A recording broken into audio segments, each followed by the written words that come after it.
जी हाँ अमित, तो एक तरफ प्रदर्शन हो रहे हैं, लेकिन किस तरह की स्थिति है हरियाणा के तमाम जिलों में हमारे सहयोगी हमें बता रहे हैं। सोहना की तरफ रुख करते हैं जहां हमारे सहयोगी मोनिका इस वक्त बनी हुई है। मोनिका, देखिए एक तरफ नॉर्मलसी लाने की कोशिश हो रही है, दूसरी तरफ वीएचपी के प्रदर्शन को लेकर सुनवाई हुई है सुप्रीम कोर्ट में। इस वक्त क्या स्थिति है? क्या सोहना में हालात पूरी तरह से सामान्य हो गए हैं? क्या अब यह माना जा सकता है कि यहाँ पूरी तरह से शांति बहाली हो चुकी है?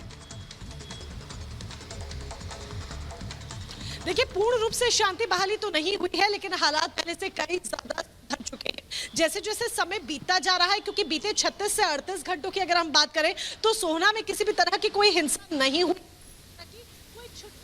सामने नहीं आई है। और ऐसे में जैसे जैसे घंटे आगे बढ़ते जा रहे हैं, समय आगे बढ़ता जा रहा है, जो हालात हैं वो भी धीरे धीरे सोहना में सुधरते जा रहे हैं। पुलिस बारीकी से नजर हर एक चीज पर रखी हुई है। आवाजाही जो है उस पर भी बारीकी से नजर रखी गई है कि कौन उस इलाके में जा रहा है, कौन नहीं जा रहा है, जो हिंसा प्रभावित इलाका है, क्योंकि वहां पर वो खूब चहल पहल वाला इलाका है, काफी दुकानें हैं और उन दुकानों को भी आग के हवाले कर दिया जाता है। वहां पर एक गुप्ता हॉस्पिटल था, उस हॉस्पिटल में भी तोड़फोड़ की जाती है, शटर उसका गिरा दिया जाता है, फिर हॉस्पिटल को बंद करना पड़ता है। गनीमत ये रहती है कि समय रहते उस हॉस्पिटल में जो मरीज थे उनको सेफर साइड पर शिफ्ट कर दिया गया। कुछ लोगों को वहां पर बंधक बनाने की कोशिश की जाती है, लेकिन सोहना में ये स्थानीय लोगों की सतर्कता थी, उनकी हिम्मत थी कि कुछ लड़के थे वो आगे आते हैं और भीड़ का डटकर सामना करते हैं। जिन लोगों को बंधक बनाने की कोशिश की जा रही थी उनको भी वहां से सेफर जगह पर घरों के अंदर पहुंचाते हैं। और ऐसे में पुलिस यही कह रही है कि घर के अंदर अगर आप रहेंगे कुछ समय और तो वो आपके लिए ज्यादा बेनिफिशियल होगा, वो आपके लिए ज्यादा सुरक्षित रहेगा। हालात को जल्द से जल्द और बेहतर तरीके से नियंत्रण में करने के जो प्रयास है वो बिल्कुल मोनिका, आप अहम जानकारी दे रही हैं, लेकिन अभी भी स्थितियां तनावपूर्ण हैं। नूह में हालांकि 2 घंटे के लिए कर्फ्यू में ढील दी गई थी, जिसके बाद ड्रोन से चप्पे चप्पे की निगरानी की जा रही है। सतर्कता एजेंसियां बरत रही हैं। जरा रिपोर्ट देखिए हमारे सहयोगी ने भेजी।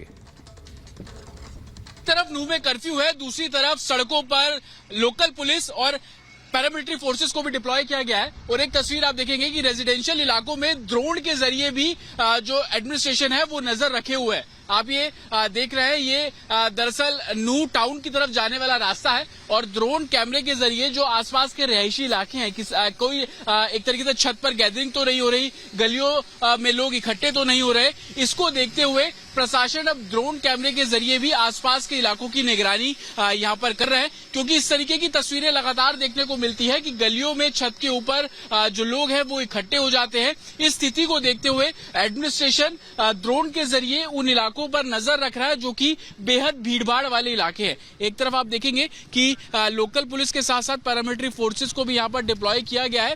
हर वो जगह जहां पर हंगामा होने की आशंका है या यूं कहें कि गैदरिंग बहुत ज्यादा होती है, उन सभी जगहों पर इसी तरीके से ड्रोन के जरिए निगरानी रखी जा रही है। साथ ही जमीनी स्तर पर जो फोर्सेस है उनको भी डिप्लॉय किया जा रहा है और जरूरत पड़ने पर जगह जगह पर पुलिस पार्टी पेट्रोलिंग करती हुई भी नजर आ रही है। जिस दिन हिंसा हुई उस दिन सबने देखा कि कैसे घरों की छत पर खड़े होकर पथराव किया गया, गलियों में लोग इकट्ठे हो गए। वैसी स्थिति दोबारा ना हो, यही कारण है कि ड्रोन कैमरे के जरिए प्रशासन निगरानी रखता हुआ नजर आ रहा है। विजय मुकेश के साथ जतिन शर्मा, रिपब्लिक भारत, नूह। तो नूह में हालात सामान्य करने की कोशिश हो रही है, निगरानी बढ़ती जा रही है, लेकिन सवाल ये उठता है कि अगर प्रोएक्टिव रहता प्रशासन तो शायद ये नौबत ही नहीं आती। इस बीच आपको बता दें कि सोमवार यानी 31 जुलाई को जो हिंसा शुरू हुई वो कई अलग अलग शहरों में फैल गई। इस पूरे मामले में 6 लोगों की मौत हो गई, जिसमें 2 होमगार्ड भी शामिल हैं। 3 दर्जन से ज्यादा FIR दर्ज हुई है और अब प्रशासन एहतियात बरत रहा है। पूरी रिपोर्ट आपको दिखाते हैं।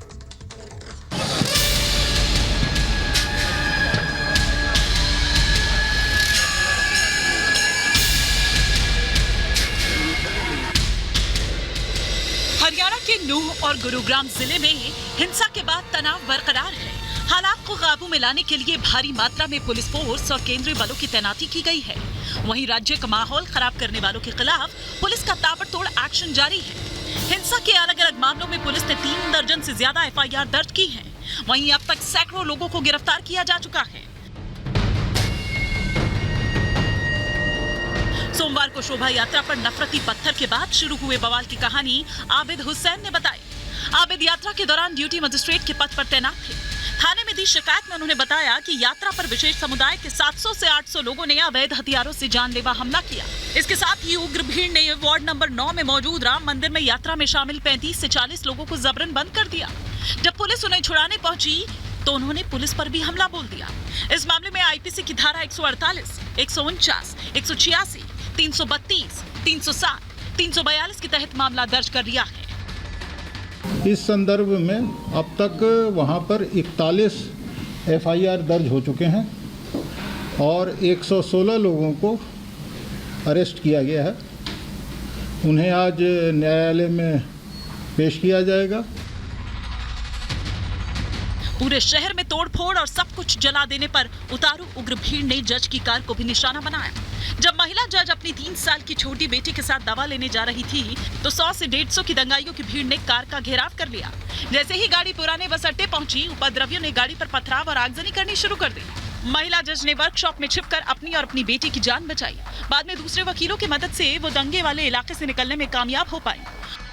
जो ये एफआईआर हैं, इसके बारे में अलग अलग एसआईटीज बनाए जा रहे हैं और हर एसआईटी को 7-8 केसेस दिए जाएंगे ताकि वो उनका गंभीरता से इन्वेस्टिगेशन कर सकें। पुलिस अब सीसीटीवी और लोगों से पूछताछ कर दोषियों की तलाश कर रही है। सरकार ने भी सख्त एक्शन के लिए कई टीमों का गठन किया है। हरियाणा में हुई हिंसा में अब तक 6 लोगों की मौत हो चुकी है। वहीं कई लोग घायल बताए जा रहे हैं।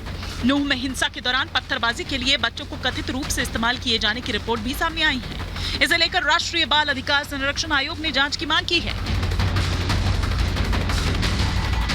Bureau report, Republic Bharat.